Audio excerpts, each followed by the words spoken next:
Donc, mesdames, messieurs, bonjour, merci de nous avoir rejoints. Il n'y a pas assez de son. Merci de nous avoir rejoints pour quelques-uns en physique et courageux qui ont affronté à la fois l'orage parisien et la circulation difficile. Et puis d'autres, un certain nombre. Combien ils sont branchés en vidéo pour l'instant? 30.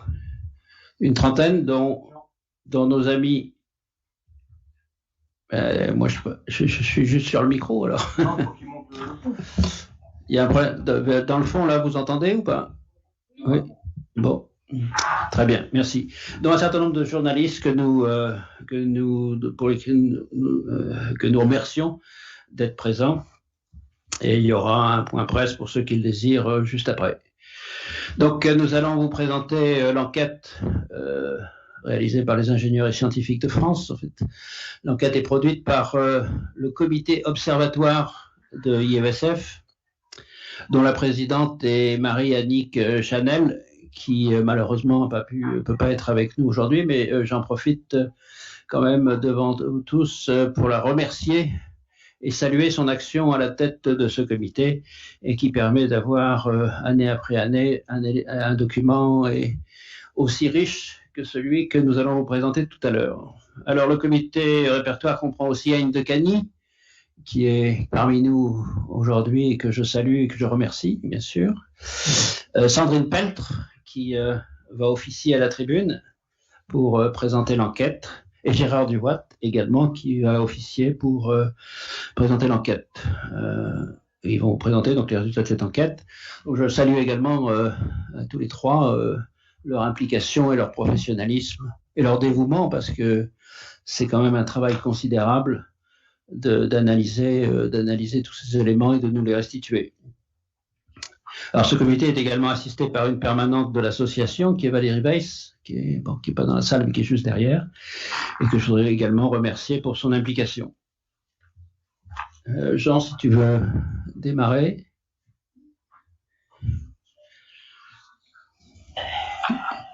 Voilà, donc je vais peut-être passer la planche suivante.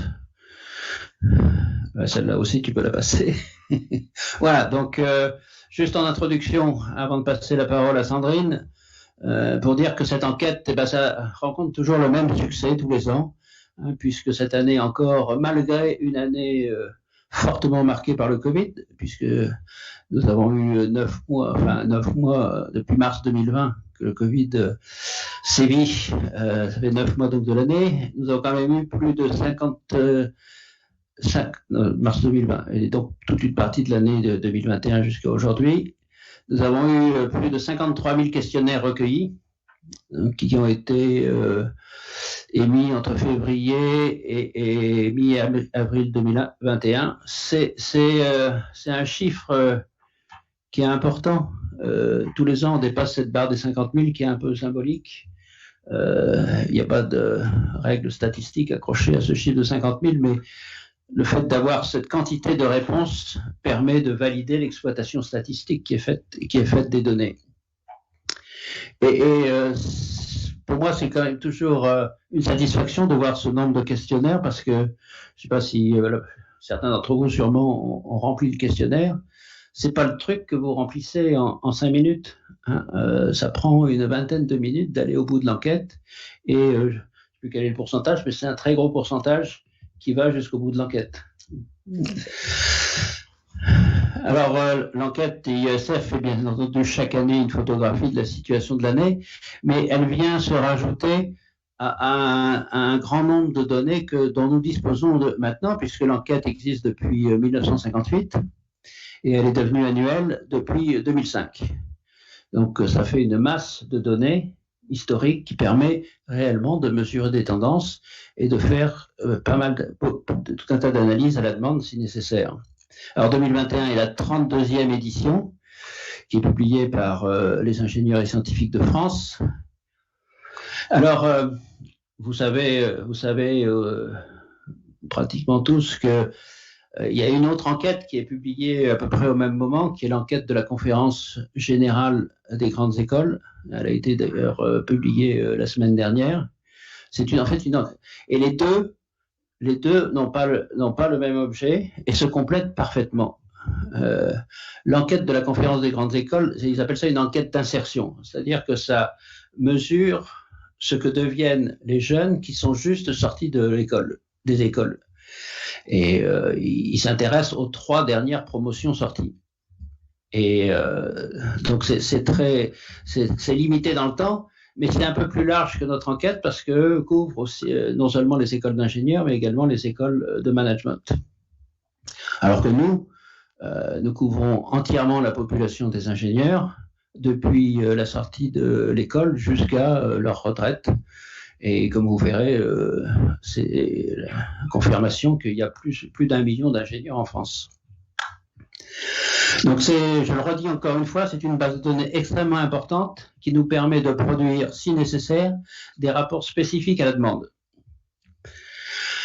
Ce que nous vous présentons, c'est les résultats globaux, généraux, mais nous sommes dans la capacité de faire des analyses spécifiques à la demande qui sont payantes, bien entendu.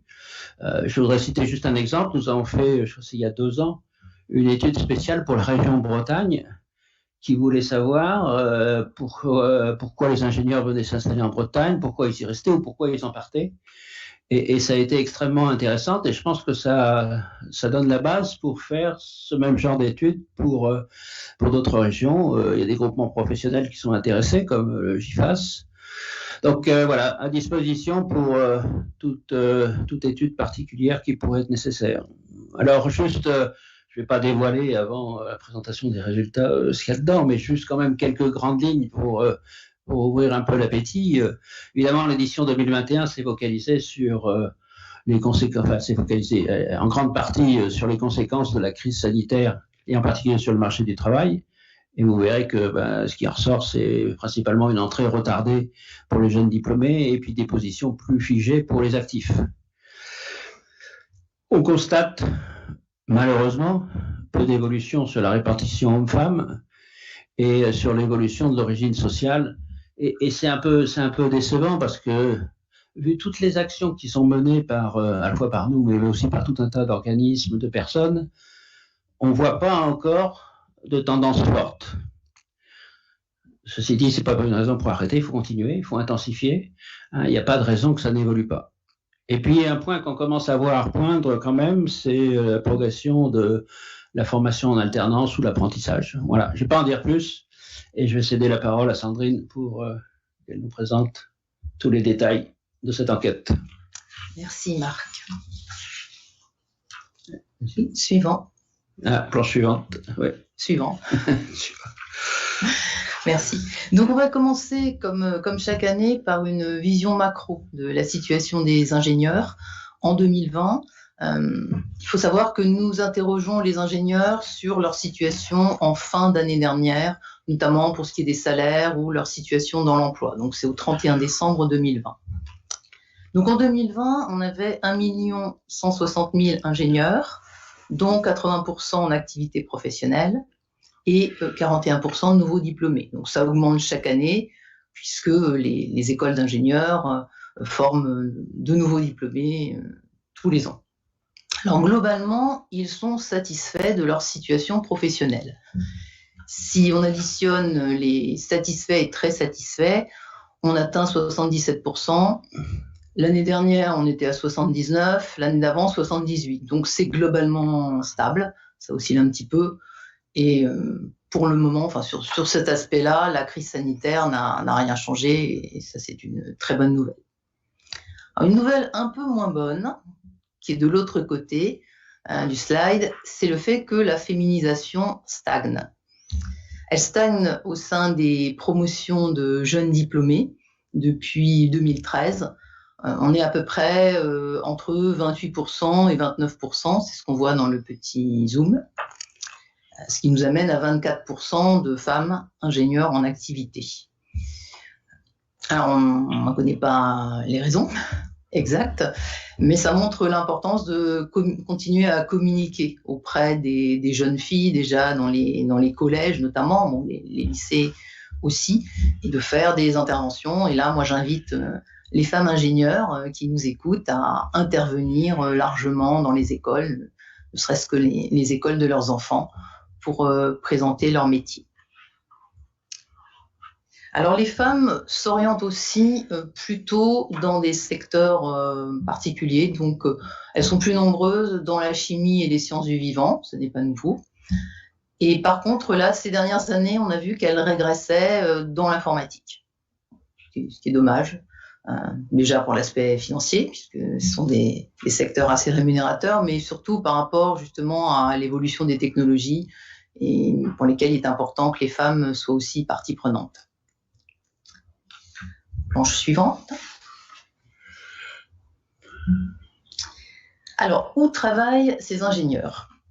Donc, d'un point de vue sectoriel, sur la gauche, on voit que c'est toujours dans l'industrie qu'on trouve le plus d'ingénieurs, avec 38%. C'est globalement stable, les petits signes bleus sur le côté.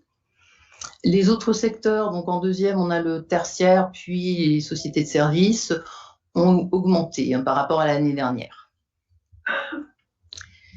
Alors, sur la droite, vous voyez la répartition géographique.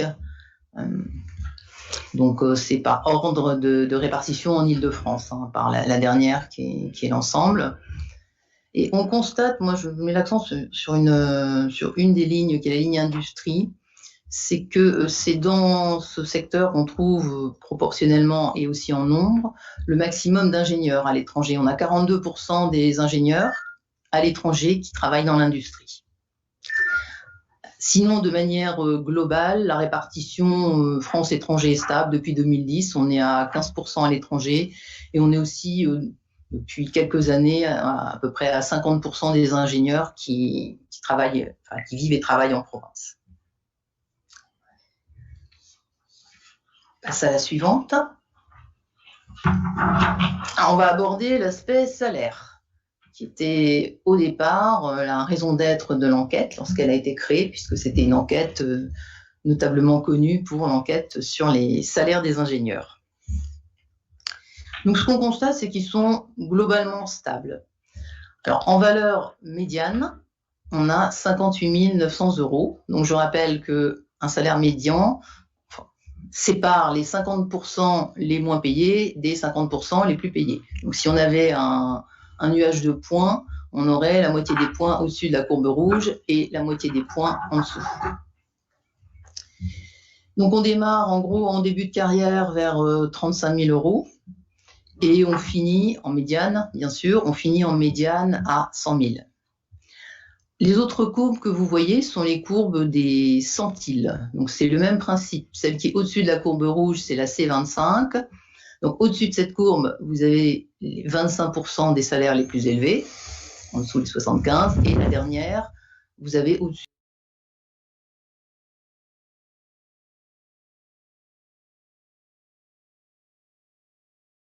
Comment ils se situent globalement dans la courbe des salaires, même si c'est très difficile à comparer lorsqu'on est dans des secteurs différents ou lorsqu'on occupe des fonctions différentes.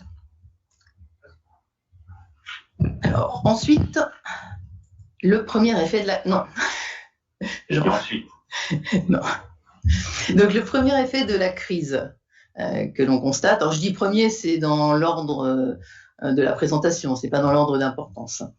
On a interrogé les ingénieurs pour savoir s'ils estimaient que la crise avait eu une incidence directe sur leur salaire.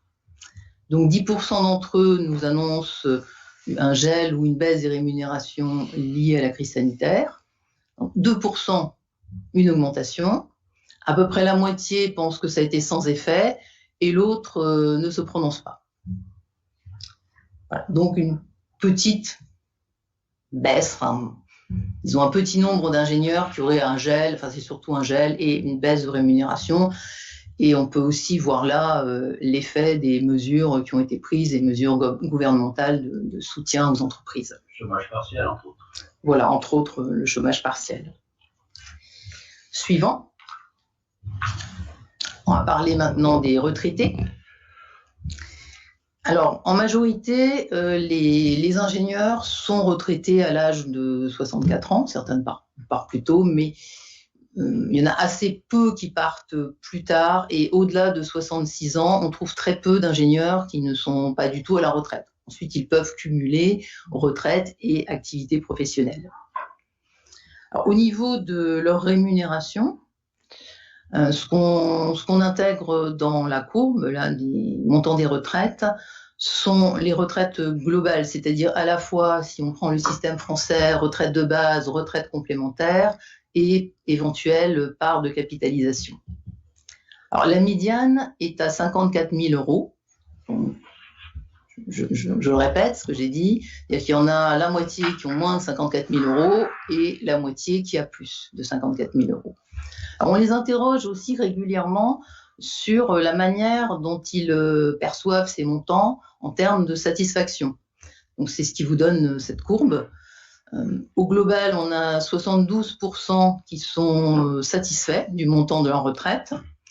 Donc l'année dernière, c'était 68%. Je ne sais pas si c'est une petite oscillation ou si c'est peut-être un petit effet crise, de se dire, bon, finalement, c'est bien, je suis content. 4% qui la jugent insuffisante et qui, pour certains et certaines, cherchent des compléments de revenus. Et puis un quart qui est vigilant sur les dépenses ou qui les restreint. Mais c'est surtout en fait de la vigilance qui ressort. Et vous pouvez voir aussi la répartition en fait des avis sur la courbe des retraites. Voilà, on en voit jusqu'à 120 000 euros qui considèrent que c'est insuffisant, mais c'est lié au cas personnel. Là, on est dans vraiment la perception personnelle de la retraite. Alors, certains ingénieurs poursuivent également leur activité professionnelle. Bon, un faible nombre pour des raisons financières, ceux pour lesquels c'est insuffisant. Donc 4% en salariés et 10% en non salariés, et notamment des ingénieurs consultants indépendants donc, qui mettent au service des entreprises leur expérience acquise. Suivant. Alors, maintenant, on va passer plus directement à d'autres effets de la crise, donc une hausse du chômage. Alors, ce que vous voyez à gauche, le taux global de 4,7% comprend à la fois les ingénieurs ayant déjà travaillé et les ingénieurs à la recherche de leur premier emploi. Donc, c'est un taux au 31 décembre de l'année dernière qui comporte des disparités régionales. Donc là-dessus, on voit que l'Île-de-France a le taux le plus faible. Et je vais citer l'Occitanie, là, 6,2%, qui a l'augmentation la plus forte. J'en reparlerai tout à l'heure pour un autre point. Pour le tableau du chômage sectoriel, on intègre uniquement les ingénieurs qui ont déjà travaillé, parce qu'on ne peut pas affecter un ingénieur qui n'a jamais travaillé à un secteur donné. Donc on indique le dernier secteur dans lequel ils ont travaillé. Les chiffres donc ne sont pas comparables avec ceux qui sont sur la carte de France, mais l'objectif c'est pas de comparer les deux, c'est plutôt de voir sur la carte là où il y a le plus d'ingénieurs qui sont en fait à la recherche d'un emploi, qu'ils aient travaillé ou non, et de voir l'effet sur les secteurs. J'en ai mis deux en évidence. Donc là, l'agriculture emploie peu d'ingénieurs, hein, c'est 2%, mais c'est intéressant de savoir que le taux de chômage baisse, hein, il était quand même relativement élevé. Et il y a d'ailleurs plus d'ingénieurs qui travaillent dans l'agriculture cette année que l'année dernière. Et puis les sociétés de services qui ont connu une baisse d'effectifs, disons plutôt une réduction d'effectifs. Ça, c'est un phénomène assez classique quand il y a des crises où on réduit la sous-traitance, où on repousse certains projets sous-traités, typiquement des projets informatiques, on les repousse un petit peu s'ils ne sont pas très, très urgents. Alors, globalement, les entreprises ont maintenu leur emploi. Elles ont diminué la sous-traitance, mais elles les ont maintenues. Alors, comme j'ai dit qu'il y avait une hausse du chômage, c'est parce que le chômage concerne avant tout les ingénieurs qui rentrent sur le marché de l'emploi. Suivant. Donc là, on voit sur la courbe de gauche le taux de chômage en fonction de l'ancienneté du diplôme. Donc en rouge 2020, en bleu 2019 et en pointillé la recherche du premier emploi. Donc, on voit donc que pour les ingénieurs au-delà de 4 ans après le diplôme, les deux courbes 2020-2019 se rejoignent et que vraiment ça augmente à partir d'il y a 2 ans, 1 an. On a la recherche du premier emploi à la fois pour les ingénieurs diplômés en 2020, mais aussi pour les ingénieurs qui ont été diplômés dans des années antérieures, notamment du fait des poursuites d'études. Et on constate aussi un deuxième effet qui joue sur le taux de chômage, c'est le fait que de plus en plus de jeunes ingénieurs sont embauchés en CDD en début de carrière. On le voit d'ailleurs sur le tableau à droite, ça a nettement augmenté en 2020, c'est le deuxième pavé. Et on voit aussi donc dans ce cas au niveau du chômage l'effet d'arrêter les CDD. C'est toujours le même point. On conserve au maximum les emplois qu'on a dans l'entreprise, les emplois stables. On ne renouvelle pas les CDD, on ne les transforme pas en CDI et puis on diminue également la sous-traitance. Alors, un point en dessous du tableau, on voit aussi dans le tableau que le taux d'ailleurs de CDI, c'est le premier pavé, a diminué entre 2019 et 2020. Donc ce chiffre qui est en dessous, c'est 17% des ingénieurs qui ont poursuivi leurs études en 2020 l'ont fait en raison de la crise. Ils avaient sans doute l'idée déjà de poursuivre par des études complémentaires, mais c'est vraiment la crise qui a été le déclencheur, sans doute pour se mettre un petit peu à l'abri, se dire finalement je vais avoir du mal à trouver du travail, donc autant que je continue à me former. Oui, c'est bon. C'est bon. C'est bon. Alors, autre point, on a parlé donc du chômage et aussi la baisse des recrutements. Donc, les deux sont liés. Si on a moins de postes à offrir, effectivement, il y a plus de jeunes qui ne trouvent pas leur premier emploi. Donc, les recrutements ont baissé globalement de 17 000 par rapport à l'année dernière. Et on voit qu'il y a des disparités régionales. Donc la carte représente la baisse des recrutements. En particulier, c'est en Occitanie qu'on voit la plus forte chute. Donc on est à moins 30%. Et tout à l'heure, je vous avais souligné aussi que c'était en Occitanie qu'on avait eu la plus forte augmentation du chômage.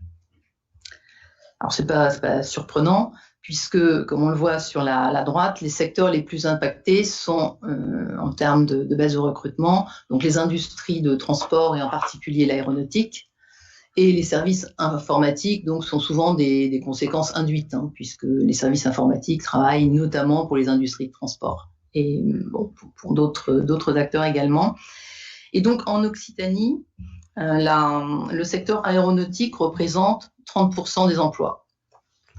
Voilà, d'où la baisse des recrutements. En Nouvelle-Aquitaine, c'est un petit peu la même chose puisque ça représente l'aéronautique représente 20% des emplois. Et on avait aussi 6,4% de chômage.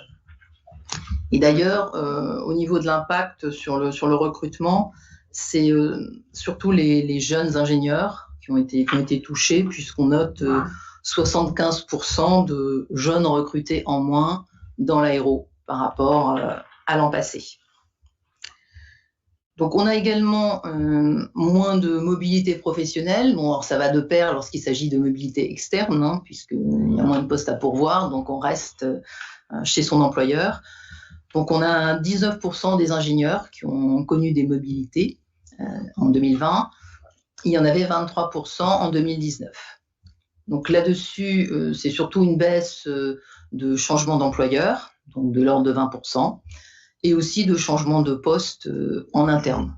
Alors, les changements de poste en interne peuvent être aussi liés à cette baisse de mobilité externe, puisque parfois, lorsqu'on a un changement de poste en interne, c'est justement lié à la mobilité externe d'une autre personne.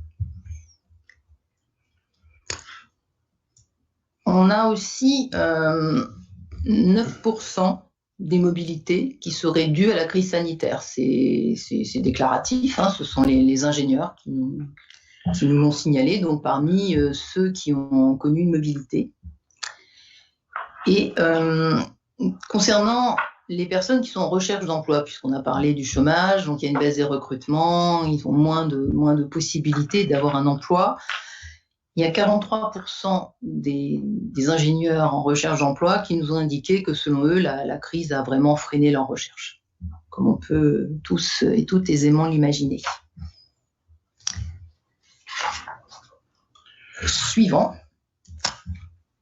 Alors, on pourrait croire que parce qu'il y a une baisse des recrutements, ils sont plus faciles, puisqu'on avait noté des difficultés de recrutement d'ingénieurs les années passées. En fait, non, c'est un peu moins difficile, mais on a toujours les mêmes difficultés qui subsistent. Quand on interroge donc les recruteurs, les ingénieurs, on interroge les ingénieurs qui ont procédé à des recrutements d'ingénieurs ou qui ont été impliqués dans ces recrutements. On a des difficultés maintenant pour un petit peu moins de 50%, on est à 47%. Alors que l'année dernière, on était un petit peu au-delà de 50, à 56%.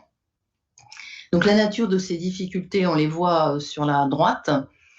C'est ce qui est dit, c'est principalement qu'il n'y avait pas de tel profil sur le marché de l'emploi.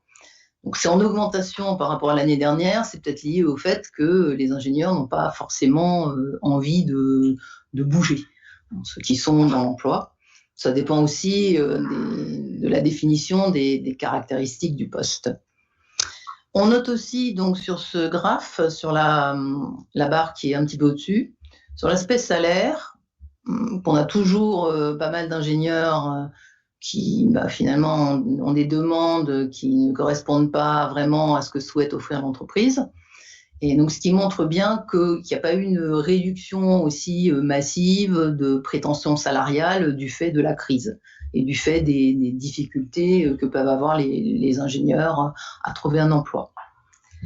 Alors, ces difficultés de recrutement aussi sont variables selon les profils. On a toujours le profil ingénieur d'études qui est en tête, des profils les plus difficiles à recruter, un petit peu moins que les années passées. Et puis aussi, là, en augmentation, les métiers du système d'information et du numérique, qui sont difficiles. Il y a une demande, il y a un besoin, malgré les difficultés que peuvent connaître les sociétés de services dans certaines régions, mais on recherche aussi des profils assez spécifiques.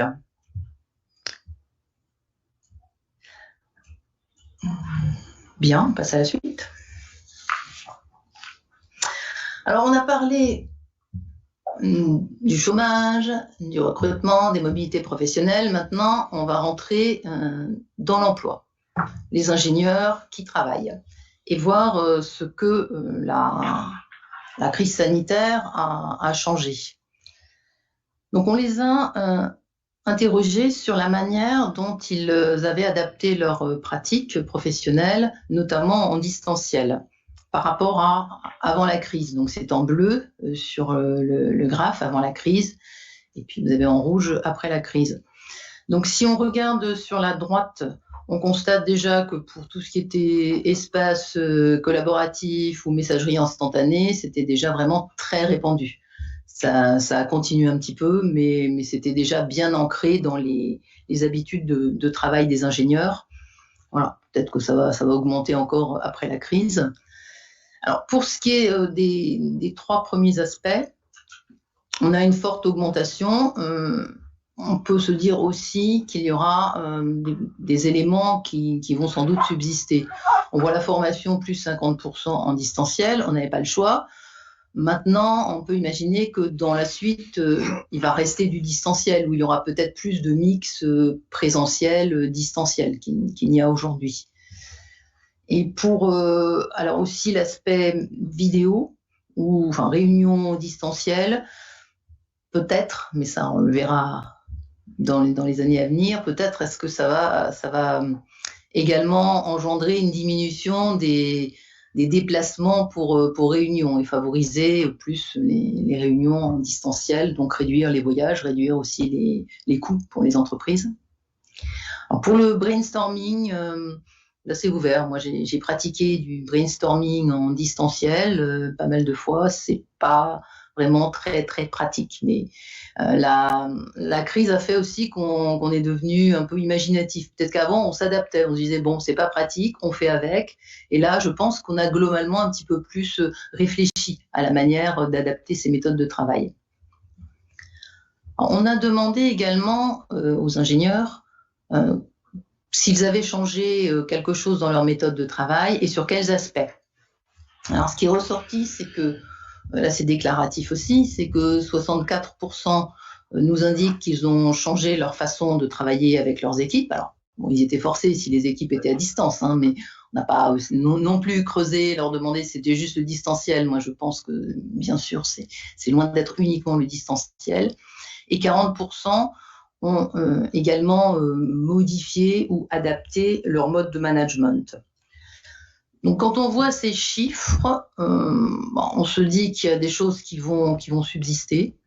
Et ça sera aussi à nous, dans les enquêtes à venir, d'interroger les ingénieurs pour voir comment la crise a changé, profondément ou pas, leur manière de travailler. Donc, elle va augurer des transformations dans les entreprises. Et je passe la parole à Gérard, qui va vous parler de la transformation numérique. Merci. Ben voilà, on peut passer à la suivante. Bon, on vient de voir dans l'exposé de l'évolution des méthodes de travail l'un des effets de la transformation numérique, j'allais dire l'effet le plus connu, enfin l'effet quasiment grand public aujourd'hui de la transformation numérique, au travers des méthodes de communication que l'on a connues dans le monde professionnel, mais même dans le monde privé. Hein. Tout le monde a vécu les apéros Zoom, a découvert ça. Donc voilà, un des aspects de la transformation numérique, mais il est bien évident que la transformation numérique qui nous préoccupe et dont on parle est quelque chose de bien plus profond, qui va transformer de façon, et bouleverser même de façon beaucoup plus profonde l'industrie, les services et donc la société. Ceci aujourd'hui se fait par une introduction massive et rapide de nouvelles technologies qui sont des technologies innovantes et même très souvent disruptives. J'ai cité les objets connectés, l'intelligence artificielle, le traitement massif des données dans les big data. On pourrait y ajouter la réalité virtuelle, on pourrait y ajouter la blockchain, etc., etc. Et là, on ressent véritablement quels sont tous ces moteurs absolument bouleversants. Et on se rend compte également que les principaux acteurs et ceux qui ont entre leurs mains l'intégration et donc la gestion de ces arrivées technologiques, ce sont les ingénieurs. Donc, il est très important de comprendre et de voir aujourd'hui comment les ingénieurs s'associent à cette révolution, avec ce deuxième aspect que j'ai rapidement évoqué, mais qui est aussi de plus en plus important, c'est-à-dire non seulement l'effet sur l'industrie et les services, mais sur la société en elle-même. Et c'est pour ça que dans notre enquête, nous avons aujourd'hui regardé ces deux volets, le rôle des ingénieurs dans la transformation numérique, mais également leur vision de la responsabilité sociale et environnementale qu'il faut avoir quand on conduit une telle transformation. Alors, lorsque l'on interroge globalement les ingénieurs, ils sont très majoritairement engagés dans cette transformation. 70% d'entre eux nous disent qu'ils sont engagés, et on verra tout à l'heure avec quel niveau d'implication. Mais alors, il y a une petite alerte quand même qui nous intéresse, c'est qu'il est nécessaire aujourd'hui de communiquer. On se rend compte que si la très grande majorité sont engagés, il y a quand même une partie d'entre eux qui nous disent clairement qu'ils se sentent, j'allais dire, quasiment dépassés, vu la vitesse des choses, l'accélération et l'importance de ces transformations. En gros, 30% d'entre eux nous disent oui, mais on est engagé, mais alors, chiffre encourageant, ils étaient 45% il y a 2 ou 3 ans, donc ça s'améliore. Ce sont des ingénieurs qui nous disent on n'est pas bien armés pour vivre cette transformation dans notre activité professionnelle. Ce qu'il est intéressant de constater, c'est qu'il y a une corrélation entre ceux qui se disent on n'est pas très bien armés et ceux qui n'ont pas exprimé une sensibilité à l'impact RSE, donc sur la société et sur l'environnement. On voit aussi que ces gens-là sont assez souvent éloignés des responsabilités Et quand on gratte un peu, on se rend compte qu'il y a une corrélation entre la satisfaction professionnelle et la déconnexion justement de cette aventure technologique que représente la transformation. Alors, je crois qu'il ne faut pas s'affoler, mais c'est quand même quelque chose qui doit nous alerter. Il faut avoir une certaine vigilance là-dessus. Moi, je dis qu'on peut parler d'un risque de décrochage numérique. Et ça nous amène à réfléchir profondément, et des organisations comme les nôtres à les véhiculer fortement. C'est qu'il est donc de plus en plus urgent et nécessaire, et même pour une population comme celle des ingénieurs, de veiller au maintien des compétences. Et ça nous amène à réfléchir sur le problème de la formation tout au long de la vie. Voilà, tu peux passer, s'il te plaît. Alors, si on regarde maintenant, après ces généralités, un petit peu plus dans le détail, comment ils apprécient ce qu'est la vérité, la réalité donc de l'avancement de la transformation numérique dans leur entreprise, nous avons mis en place une métrique que nous reproduirons d'année en année d'ailleurs, parce que dans ces enquêtes, une métrique que l'on a empruntée au Syntec numérique, qui lui-même suit cela de façon très proche auprès de ces entreprises, sur 4 dimensions. On essaye sur une échelle de 0 à 4, ça veut dire 0, on n'a rien démarré, mais rassurez-vous, ça n'existe quasiment pas. Hein. Maintenant, il n'y a aucune entreprise qui n'a pas au moins démarré un minimum de transformation, jusqu'à un niveau 4, qui est un niveau d'achèvement. Et on regarde ça sur 4 directions. La transformation de l'offre, c'est-à-dire comment je fais évoluer mes produits et mes services, hein, avec l'inclusion des technologies. L'amélioration des processus qui font fonctionner mon environnement.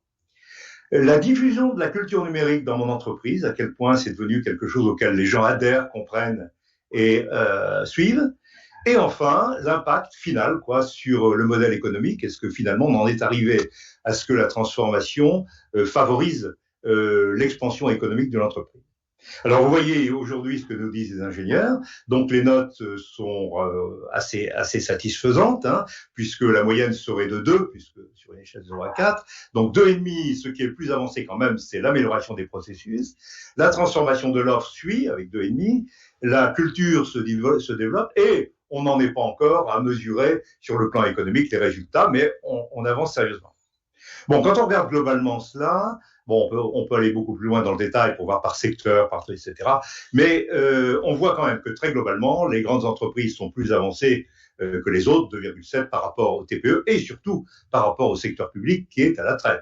Même si on sait qu'un certain nombre de ministères sont très avancés, globalement, le secteur public est à la traîne.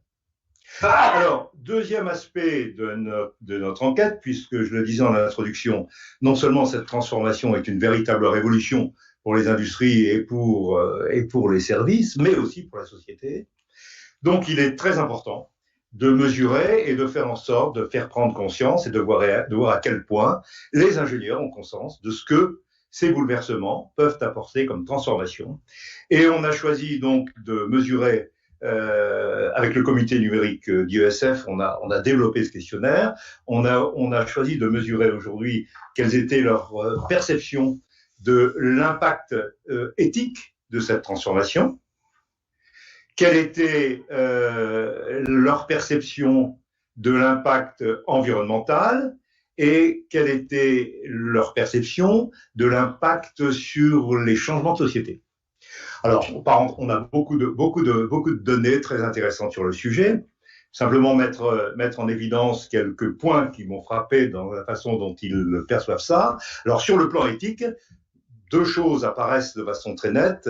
Ils sont vraiment sensibles à la protection des données. Je crois que ça, maintenant, c'est passé dans les mœurs. Je crois que le RGPD, etc., le défi des GAFAM, tout ceci, c'est-à-dire que c'est véritablement un souci et les ingénieurs y poussent complètement aujourd'hui sur le plan éthique cette problématique.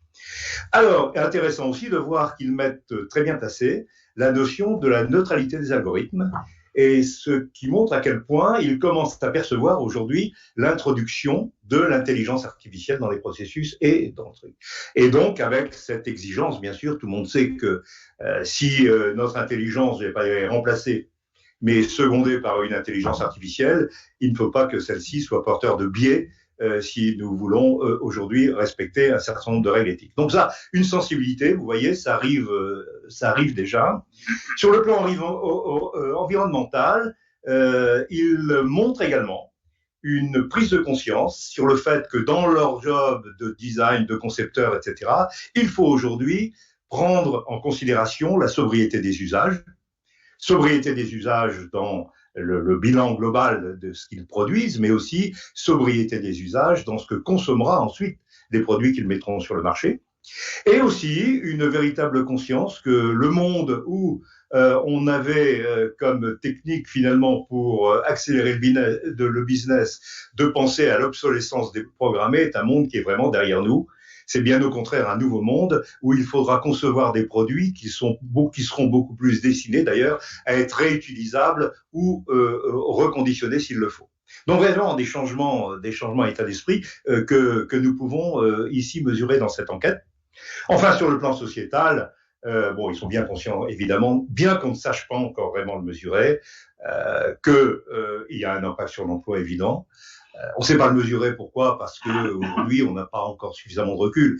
On sait très bien, par exemple, que parmi les premières transformations, la robotique a supprimé énormément de jobs dans les ateliers de montage, mais a créé une infinité de jobs en amont, en termes de conception, une infinité de jobs pour la réalisation des robots, une infinité de jobs pour la maintenance, etc. Donc une transformation complète dont le bilan n'est pas encore tout à fait clair, mais il est certainement positif qualitativement. Maintenant, en nombre d'emplois, mais ils ont cette perception. Enfin, ce qui m'a intéressé de voir aussi, c'est qu'ils avaient aussi la perception que ces introductions technologiques pouvaient apporter dans la conception des produits et des services beaucoup d'aide à l'inclusion des handicapés. Bon, voilà donc très rapidement, j'ai ressorti quelques données aujourd'hui qui montrent à quel point les ingénieurs non seulement se sentent les acteurs principaux de cette transformation, mais sont sensibles aujourd'hui aux effets sur l'environnement. Et tout le monde sait aujourd'hui que dans la raison d'être des entreprises, la RSE aujourd'hui devient quelque chose qui prend une grande place et il est important de voir que les ingénieurs s'y associent. Donc cette enquête sur ce sujet aujourd'hui est bien établie et nous avons bien l'intention de la suivre dans les années qui viennent. Merci Gérard. Voilà. Oui. Alors, on va passer maintenant aux régions. Donc, c'est d'actualité cette semaine, les régions. On quitte un petit peu le monde. C'est pas la couleur politique, là. Non, ça n'est pas la couleur politique. On quitte un petit peu le monde de l'entreprise, même s'il n'est pas loin, pour s'intéresser aux souhaits de mobilité géographique, mobilité régionale des ingénieurs. Donc, nous leur avons posé la question, avez-vous un projet de mobilité dans les 3 ans à venir ? Ça peut être un projet qui est déjà bien établi, ça va être dans l'année qui suit, ou alors ça peut être un projet beaucoup plus vague. Et pour celles et ceux qui avaient répondu oui, on leur a demandé quelles étaient leurs 3 régions privilégiées en les ordonnant. Alors, on a vu qu'il y avait des régions où on voulait le plus rester, le moins rester ou le plus quitter. C'est par rapport à la première question, avez-vous des souhaits de mobilité ? Donc, celles où on veut le plus rester sont en numéro 1 la Bretagne, puisqu'on est à peu près à 70% des ingénieurs qui nous disent qu'ils n'ont pas de projet de mobilité. Alors, ça peut être lié à tout un tas de choses. Ça peut être parce qu'ils sont très très contents de ce qu'ils ont dans la région, ils sont très contents de leur emploi. Le cadre. Voilà, ils ont un très beau cadre, et puis ils ont leur famille qui est proche. Et voilà. Donc, ça peut être de multiples raisons professionnelles et personnelles sur ce plan-là. Et en deuxième, nous avons l'Auvergne-Rhône-Alpes. On est un petit peu en dessous des 70%. Et quand même en troisième, je ne l'ai pas mis, mais c'est l'Occitanie. Donc malgré les soucis actuellement d'emploi. Ce n'est pas ce qui est représenté sur la carte de France. Je vais y venir après. Alors, il y a aussi les régions que l'on veut quitter ou auxquelles on est peut-être parfois un peu moins attaché. L'Île-de-France et la Corse, donc dans les 2 cas, il y a 55% des ingénieurs qui ont un projet de mobilité à venir. Sans doute pour des raisons différentes, puisque en Corse, le problème, ce sont les emplois.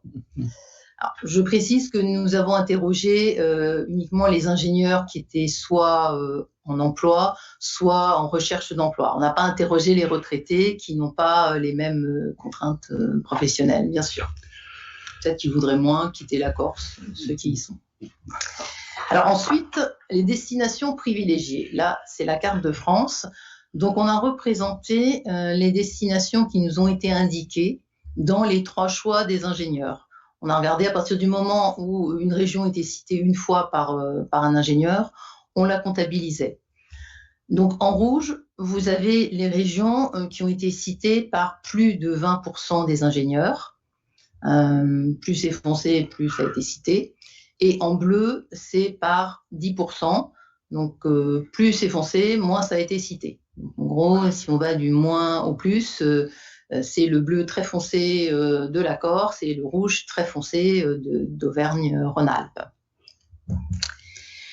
Et par contre, il n'y a rien entre 10 et 20%. C'est assez clivant. En fait, on passe de 10% directement à 20%. Donc, celle où on veut le plus aller, a priori, c'est Auvergne-Rhône-Alpes. Donc, c'est plus de 35% des ingénieurs qui citent cette région et un quart, donc 25% des premiers choix qui vont placer en premier choix. Ensuite, on a Nouvelle-Aquitaine. Donc là, on est dans la tranche 30-35%. Donc, si on regarde ensuite la Bretagne, puisqu'on l'a cité tout à l'heure, nous avons eu le plaisir de travailler avec eux. Donc, la Bretagne, c'est une région qui est citée comme région de destination qui est en 3e position. Mais par contre, elle est en 2e position des premiers choix. Donc, c'est une région qui a l'air très bien, que je ne connais pas, mais qui a l'air très bien. Ensuite, quand on regarde les flèches. En fait, les flèches représentent les souhaits de mobilité. Plus la flèche est grosse, plus on a ce souhait en tête. Quand on regarde la Corse, le gros souhait de mobilité, c'est de traverser la Méditerranée ou alors d'aller du côté de l'Atlantique, dans une moindre mesure. Voilà, pour, je pense, trouver un emploi et garder un cadre de vie qui ressemble à celui qu'on avait quitté. Ensuite, pour les autres flèches, l'Île-de-France, c'est clairement plutôt Bretagne, Nouvelle-Aquitaine, Auvergne-Rhône-Alpes, mais c'est globalement un petit peu partout pour l'Île-de-France. Et 10% des ingénieurs qui souhaitent bouger n'ont pas de destination privilégiée. Et ils se répartissent partout en France. Quand j'ai vu 10%, moi, j'ai tout de suite demandé si c'était pas plutôt en Île-de-France, avec tout ce qu'on entend dans les médias, mais c'est vraiment réparti en Île-de-France, partout. Pardon. Et on a également des souhaits d'aller vers les départements et territoires d'outre-mer. C'est à peu près de l'ordre de 8% de France métropolitaine vers les territoires d'outre-mer. Alors souvent, quand on regarde dans le détail, c'est pour se rapprocher des familles. Oui. On leur demande la raison, si c'est pour se rapprocher de leurs amis et de leur famille. On va passer à la suite. C'est quand même en gros go sud et go ouest. Oui, tout à fait.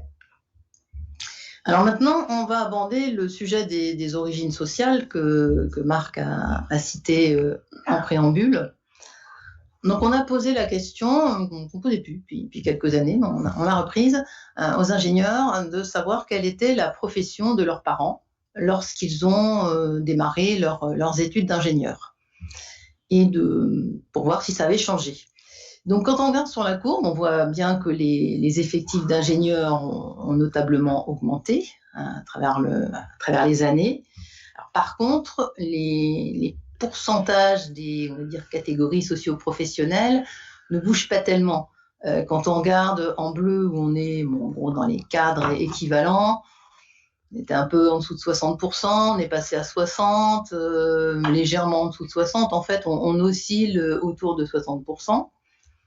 Et quand on regarde la courbe rouge, donc des ouvriers, des employés, on était autour de 14-15% dans les années 80-90. Là, aujourd'hui, on est à 18%, donc plus 3%, on ne peut pas dire que ça soit une augmentation phénoménale.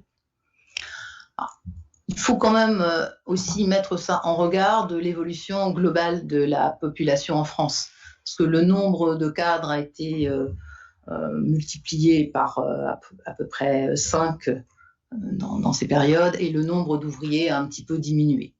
Mais ça reste quand même très... disons, ça reste un peu trop stable, en fait, entre guillemets, si on souhaite plus de diversité dans les écoles d'ingénieurs. Alors, en 2020, donc si un jeune sur 18 va devenir un ingénieur, alors s'il est enfant d'ingénieur, c'est 1 sur 3. Ses parents ont sans doute expliqué pas mal de choses, ou alors ils ont vu les amis des parents, ils se sont dit c'est bien, je vais faire le même métier qu'eux. Ça passe à 1 sur 80 pour un enfant d'ouvrier, et par contre 1 sur 20 pour un enfant d'employé. Alors c'est un sujet dont on parle régulièrement aussi dans les médias sur l'enseignement supérieur. Donc là, on va regarder dans la planche suivante les vecteurs de diversification sociale. Merci. Alors, il y a un vecteur donc là, qui ne dépend en rien des écoles d'ingénieurs, c'est la bourse d'études, donc qui est mis en place au niveau public, au niveau gouvernemental, donc qui bénéficie également aux ingénieurs, aux écoles d'ingénieurs. Et bon, en parallèle, les écoles d'ingénieurs ont aussi mis en place des dispositifs qui permettent aux élèves boursiers soit de ne pas payer du tout de frais de scolarité, ou alors d'avoir des frais de scolarité réduits, ce qui les aide encore davantage. On a remarqué que le deuxième vecteur de diversification, c'était surtout l'accès par BTS.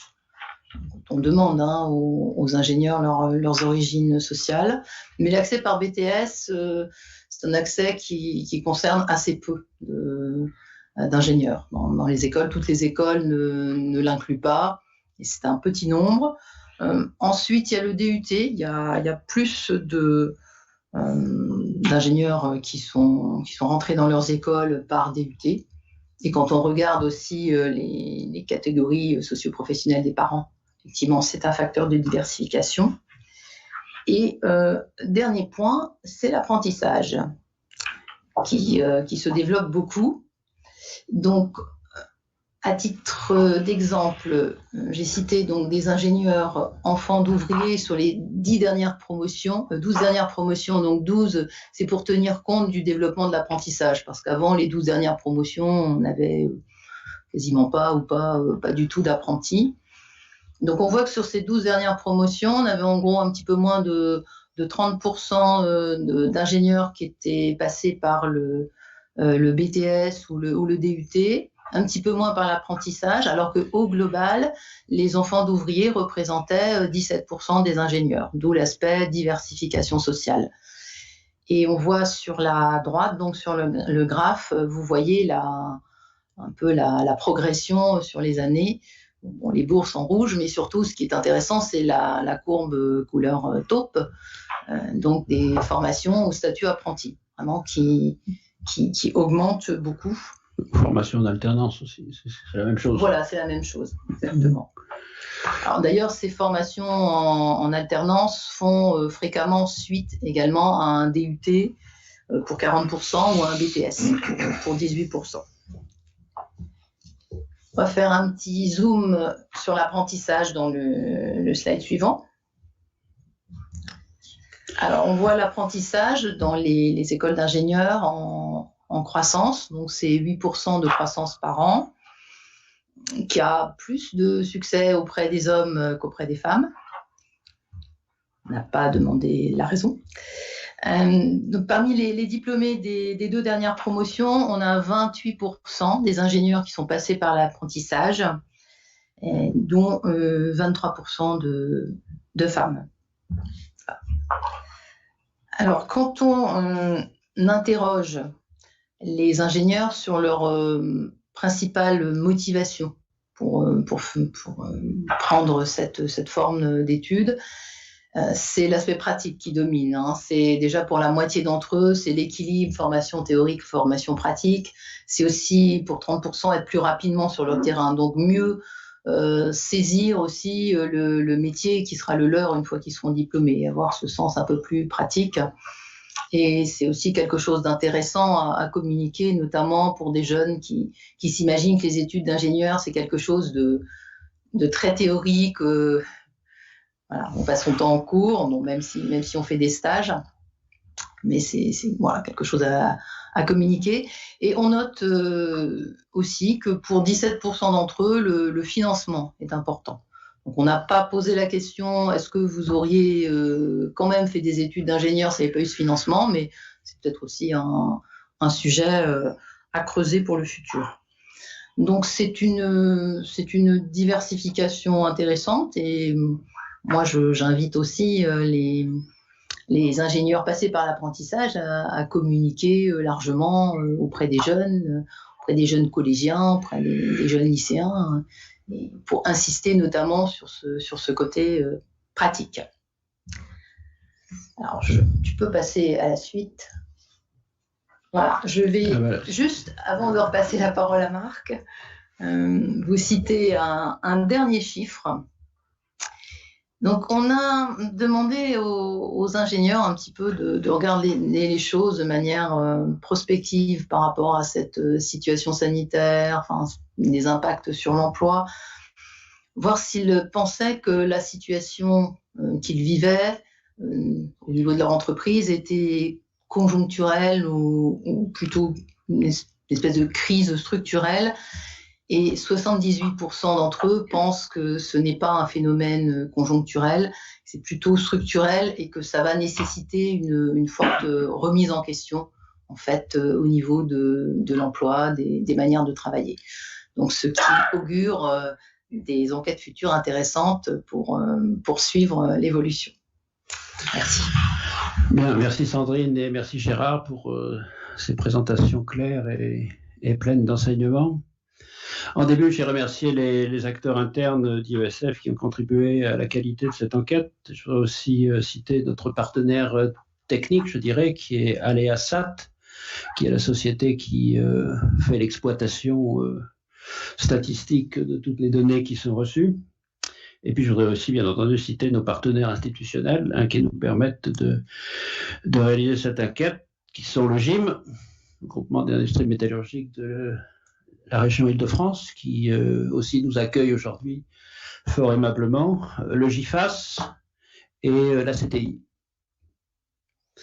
Alors, j'avais donné en introduction quelques points qui me paraissaient clés dans l'enquête. Je voudrais en finale peut-être nuancer quelques points, en particulier sur le chômage. Le chômage, vous avez vu, c'est passé de 3,6% à 4,7%. Mathématiquement, ça fait une augmentation de 30%, ce qui pourrait paraître considérable, mais il faut vraiment relativiser ça. 3,6%, c'est quasiment le plein emploi, et 4,7%, ce n'est pas très différent. Et c'est principalement lié à finalement un léger retard dans l'insertion des jeunes dans le marché de l'emploi.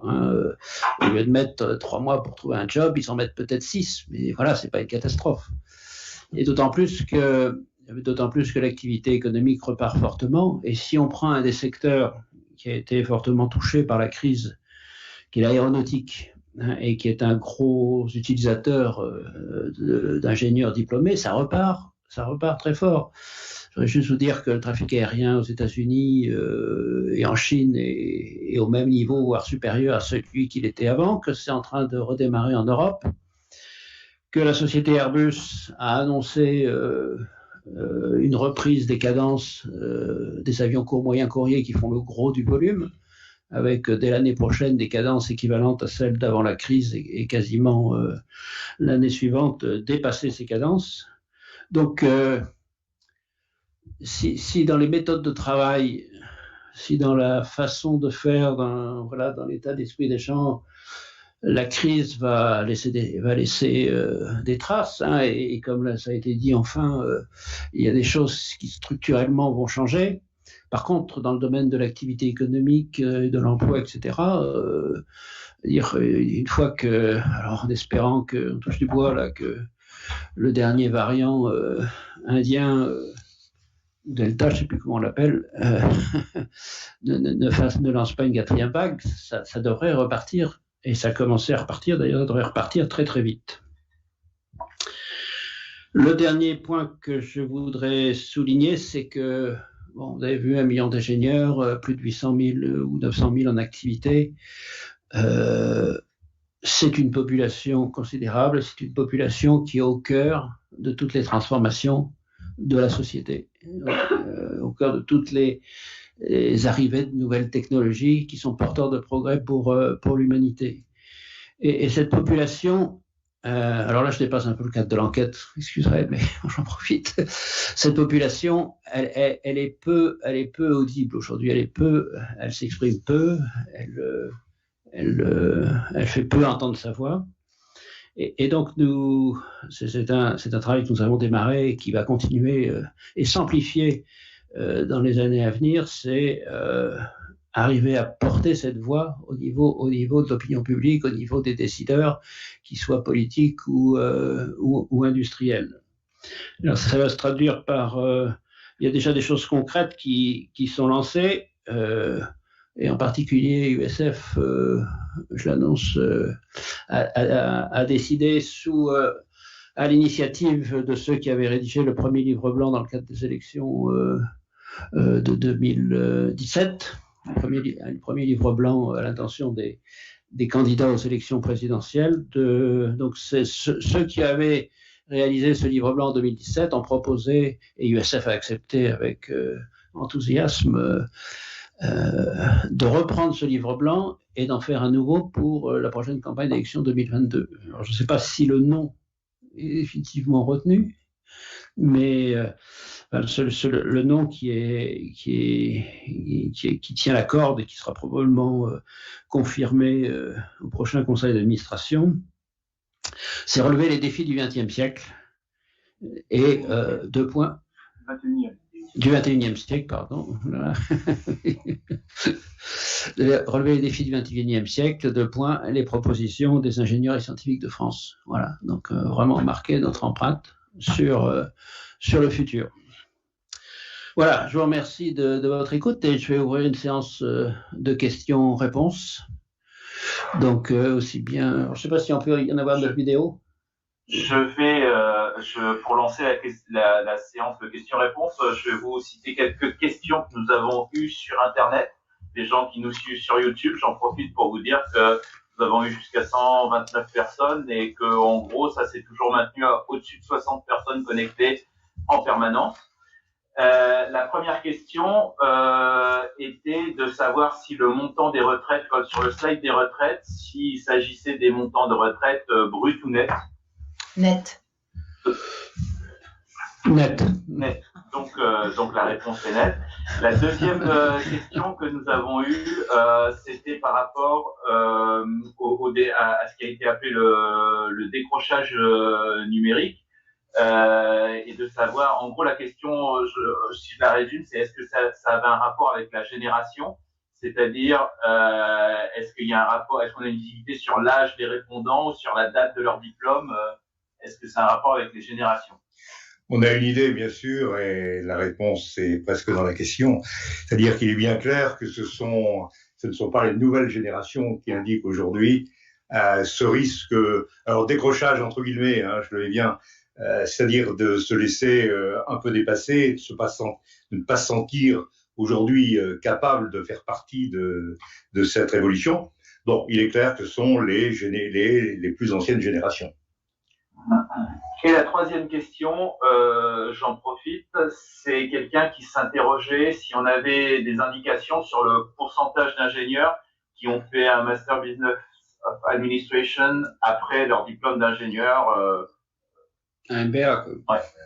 On a les informations dans notre base. Non, on a. Oui. C'est disponible, pas instantanément. On a dans la brochure, on a restitué un point qui concerne les doubles diplômes, en fait, notamment les salaires obtenus suite au double diplôme. Et alors, je l'ai.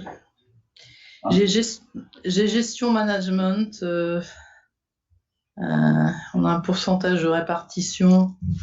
J'ai 10%, mais je pense qu'il vaut mieux se rapporter à la brochure et la lire dans le détail. Là, j'ai pas le temps de creuser, mais on a un point, justement. On mettra sur le site la réponse à la question. Non, mais la brochure montre très bien aujourd'hui quelles sont les influences sur la carrière de l'obtention d'un second diplôme, et avec toute la variété des diplômes. Donc, effectivement, il faut s'y reporter. Y a-t-il d'autres questions dans la salle? Ou, oui.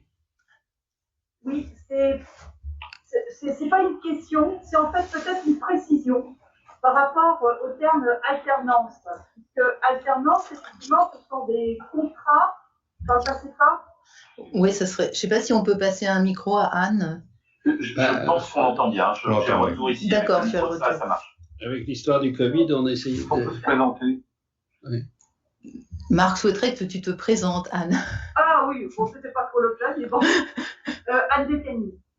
Je voulais revenir sur le terme alternance, puisqu'en fait, alternance fait référence une alternance entre l'école et l'entreprise. Oui. Mais il faut savoir que de façon plus précise, il y a deux types de contrats de travail. Il y a le contrat d'apprentissage qui, je pense, fait l'objet surtout des réponses qui ont été données après un BTS, un DUT. Mais il existe aussi le contrat de professionnalisation qui est possible sur la dernière année du cycle ingénieur. Donc, la 5e année dans les écoles en 5 ans. Et donc, je ne sais pas si certaines réponses, en fait, intègrent le cas particulier de ces personnes qui auraient fait leur dernière année en contrat de professionnalisation. On n'a pas posé directement la question. Voilà. Mais on a voulu mettre en avant ces contrats par alternance. Alors voilà, il y a peut-être des variantes de ces contrats, mais le principe, c'est effectivement une période en école et une période en entreprise. Mais c'est aussi surtout la caractéristique importante, c'est qu'il y a un salaire, il y a une rémunération. Et pour nous, la montée de ces contrats en alternance va ou ira de pair avec ce souci qu'on a d'augmenter la diversité sociale. Parce que c'est quand même une aide pour les gens ayant le moins de moyens pour poursuivre ce genre d'études. Oui, pardon, il y avait une question. Oui, Alain Thuillier, UNAFIC, vous avez mentionné quelque chose qu'on observe depuis très longtemps, la difficulté pour les recruteurs de trouver des employés, en mentionnant que le principal motif est l'absence de bons profils sur le marché de l'emploi. Est-ce qu'on a une idée sur les profils qui ne sont pas disponibles? Alors, je cherche ma page.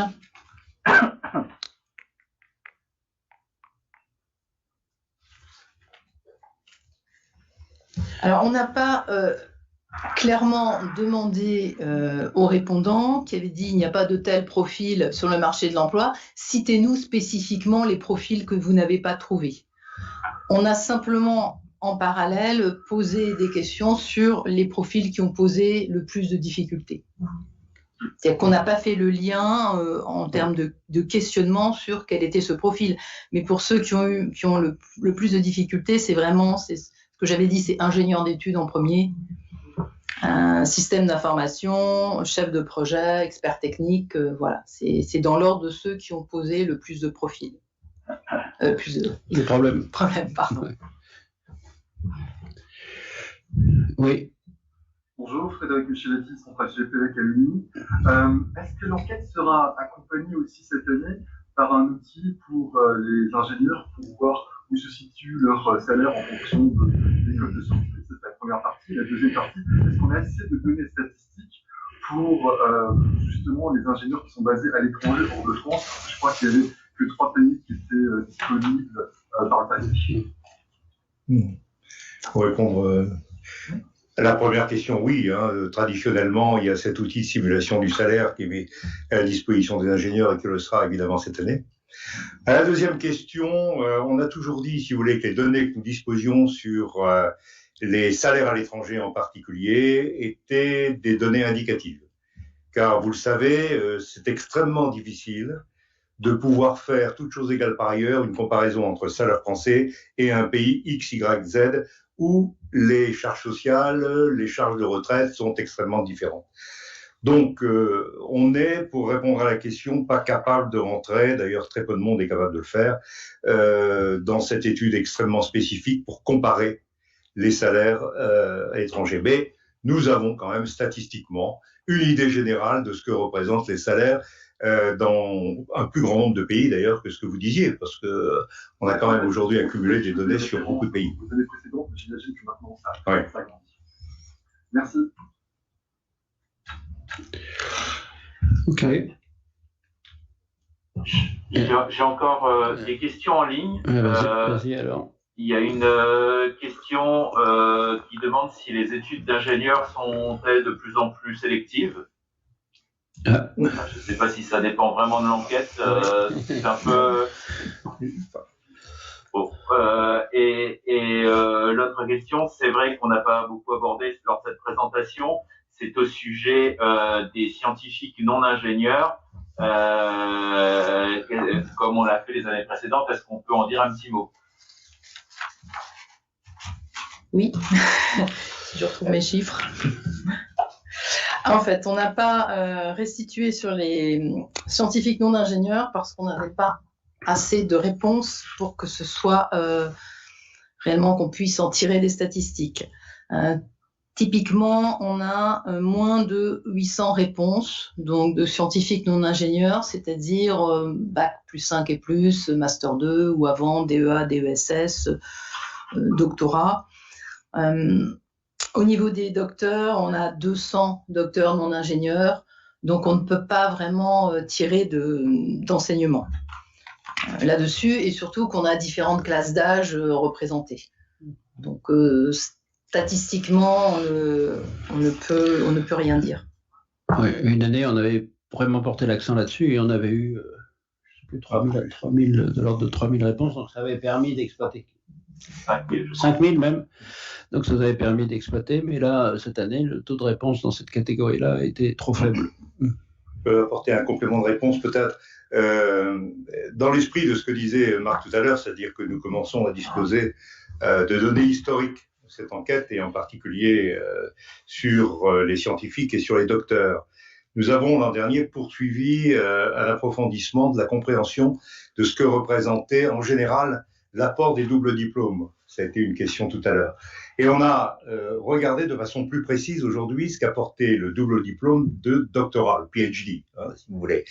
Et là, cette étude nous permet de clarifier un peu les choses et de donner quelques indications qui me paraissent très importantes pour ceux qui ont une vocation à faire une thèse ultérieurement. C'est-à-dire que lorsqu'on regarde globalement la population des docteurs, on peut avoir l'impression que ça n'est pas très valorisant de faire une thèse. Mais quand on regarde dans le détail, et ce que nous avons fait grâce à l'historique de nos données, on se rend compte que dans la population des docteurs, en fait, il y a deux populations. Il y a la population de ceux qui ont véritablement eu comme vocation d'approfondir leurs recherches, et très souvent avec un objectif de devenir enseignant-chercheur. Et ceux qui ont approfondi leurs connaissances pour ensuite aller dans l'industrie, pour faire de la conception, etc. Et que là, on a dans la réalité des carrières deux mondes complètement différents, et en particulier en termes de rémunération. Ceux qui vont dans l'industrie avec un PhD font des carrières tout à fait comparables à celles de l'ensemble des ingénieurs, et même, pour revenir à votre question tout à l'heure, un peu mieux valorisées à l'étranger. Ceux qui vont dans les grands organismes d'État, des organismes de recherche, le CNRS, l'INSERM, etc., ou dans l'université, font des carrières d'enseignement-chercheur qui certainement sont moins rémunératrices, mais qui, en revanche, leur apportent une satisfaction professionnelle très élevée. Donc, d'un côté, on a une vocation à laquelle on répond aux aspirations d'une vocation, et d'autre côté, le PhD apporte un renforcement des compétences qui est loin d'être dévalorisant pour les ingénieurs. Et qui dans le système anglo-saxon est au contraire. Et un système, oui. Très valorisant. Ouais. Bien. Oui, une question au fond là-bas. Je me demandais si on observait des modifications dans la structure qui emploie les ingénieurs. Par exemple, les grands groupes par rapport à des startups ou des entreprises de taille intermédiaire, voire public ou privé. On a cette répartition.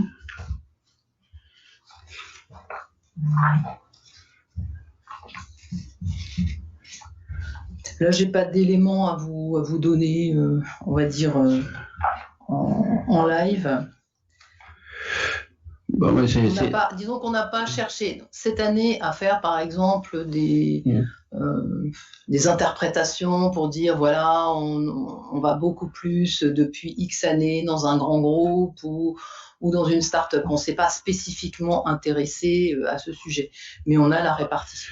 Non, mais c'est un sujet effectivement très intéressant et on a les données. Donc, voilà, il faudrait on n'a pas fait d'analyse spécifique cette année, mais c'est effectivement un sujet extrêmement intéressant qui mériterait qu'on fasse un complément d'études sur ce que l'on a.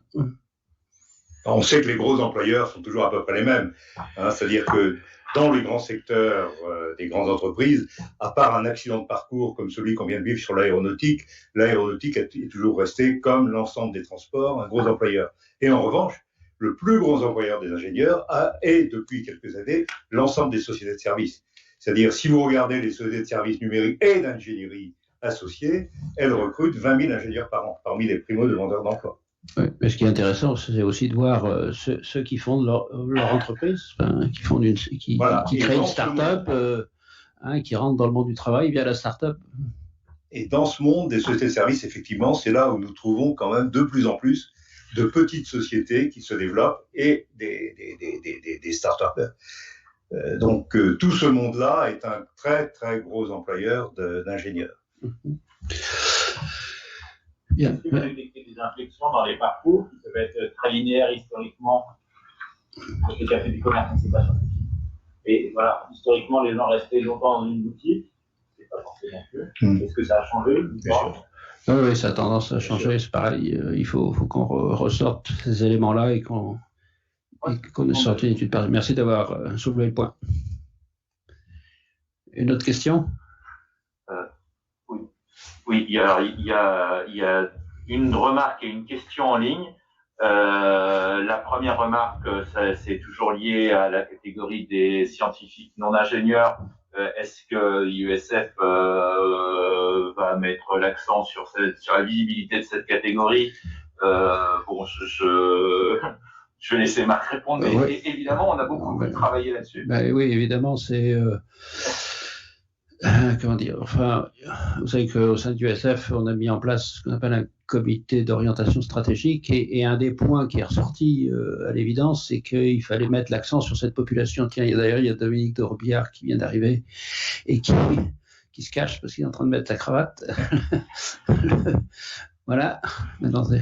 Et qui a travaillé donc sur ce groupe de diplômés.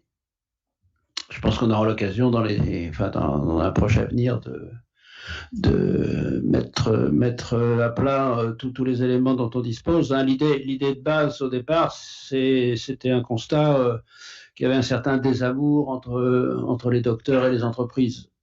D'un côté, le docteur qui disait l'entreprise c'est pas fait pour moi, et de l'autre côté, les entreprises qui disaient qu'est-ce qu'on va faire avec ces gens-là? C'est des gens qui, ils sont des bac plus 8, ils sont inadaptés au travail. Voilà. Je caricature, bien sûr, mais c'était quand même un peu l'état d'esprit il y a encore pas très longtemps. Alors, heureusement, ça change. Et les entreprises se rendent compte qu'elles ont besoin de ces gens-là qui ont une formation différente, qui ont une manière d'aborder les sujets, les problèmes et les projets de manière différente, mais qui est extrêmement intéressante Et de l'autre côté, les universités se rendent compte aussi qu'il faut aussi former ces gens, pas uniquement à la science et à la technique, mais à ce qu'on appelle aussi les soft skills, hein, et un peu de management, de relations, etc., de communication, pour leur permettre d'intégrer plus facilement le monde de l'entreprise. Donc tout ça, c'est des choses qu'on a pris en compte, que Malax, et qui vont, j'espère, donner des résultats. Alors, je vais vous donner les 2 dernières questions qu'on a en ligne, et ce sera les dernières parce que on a après la séance réservée aux journalistes qui va commencer, on va finir par être en retard. Donc, une première question sur est-ce qu'on a une idée du pourcentage d'ingénieurs qui se reconvertissent, qui quittent le métier d'ingénieur avant la retraite. Et la deuxième question sur l'origine territoriale des ingénieurs. Alors, je suppose que ça veut dire c'est pas l'endroit, c'est l'endroit d'où ils viennent historiquement, quoi, leur région d'origine avant de devenir ingénieur.